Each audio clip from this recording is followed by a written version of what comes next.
दरवर्षीप्रमाणे यंदाही आषाढी एकादशी निमित्त त्र्यंबकेश्वर येथून संत ज्ञानेश्वरांचे गुरु संत निवृत्तीनाथ महाराज यांची पालखी वारी मोठ्या धार्मिक आणि उत्साहवर्धक वातावरणात मार्गस्थ झाली। दिंडीवारीच्या तिसऱ्या दिवशी संत निवृत्तीनाथांच्या पादुका रथयात्राचे नाशिक रोड मुक्तिधाम येथे मोठ्या उत्साहात स्वागत करण्यात आले। यावेळी माजी नगरसेवक तथा देवळाली व्यापारी बँकेचे माजी संचालक अशोक सातभाई यांच्या वतीने पालखीचे स्वागत करण्यात आले।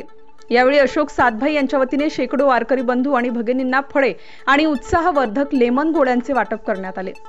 विशेष म्हणजे अशोक सातभाई यांच्या सौभाग्यवती रत्नाताई या मागील 2 वर्षांपूर्वी वारीत सहभागी होत आहेत।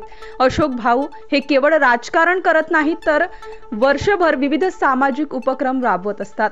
यावेळी अशोक सातभाई, रत्नाताई सातभाई, योगेश कपिले, अमोल जाचक, लक्ष्मीकांत वाणी, मयूर सातभाई, अश्विन सातभाई आदींसह सहकारी उपस्थित होते। तुम्ही वारी करून आले तिकडे चालले पंढरपूरला त्यांना इथपर्यंत कितवे वर्ष आहे? दुसरं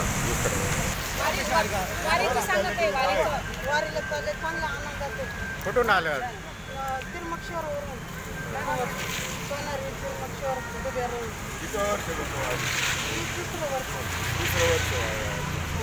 प्रवास कसा चालू आहे? प्रवास कसा चालू आहे? व्यवस्थित आहे ना? बरं ठिकठिकाणी तुम्हाला हे राजकीय नेते मदत करतात त्यांच्याबद्दल काय वाटतं तुम्हाला? बरं वाटतं ना मदत करतायत? आषाढी एकादशीच्या निमित्तानं संत निवृत्तीनाथांची पालखी आज नाशिक शहरातून जात आहे। त्या पालखीचं आणि आषाढी एकादशीला जाणाऱ्या वारकऱ्यांचं स्वागत आज नाशिक शहरातील सर्व राजकीय पक्ष असेल, सर्व सामाजिक संस्था असेल, सगळे मंडळ असेल, ते विविध उपक्रमाच्या माध्यमातून आज या ठिकाणी करत आहे। कोणी अनेक जण, अनेक संस्था या वारकऱ्यांसाठी खाद्यपदार्थ असेल, पाण्याची सोय असेल, रुग्णसेवा असेल हे देण्याचा प्रयत्न करत आहे। अतिशय महाराष्ट्रामध्ये सगळ्या गरिबांचा देव पांडुरंग आहे। या पांडुरंगाच्या भेटीला हे वारकरी आसुसलेले असतात। गेली महिनाभर ही लोक पांडुरंगाच्या भेटीसाठी पायी जात असतात। अतिशय सुंदर असा आनंद ह्या लोकांना मिळत असतो। सगळ्या शिनभाग ह्या लोकांचा या वारीमध्ये जात असतो। अनेक ठिकाणी या दिंड्यांचं मोठ्या प्रमाणावर स्वागत होतं।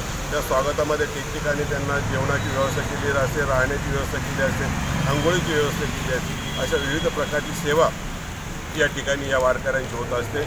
महाराष्ट्रातली एक मोठा असा हा सण आषाढी एकादशीचा विठ्ठलाची भक्ती हे वारकरी महाराष्ट्रातील करत असतात। अनेक भागातून, अनेक जिल्ह्यातून या दिंड्या पंढरपूरला येत असतात।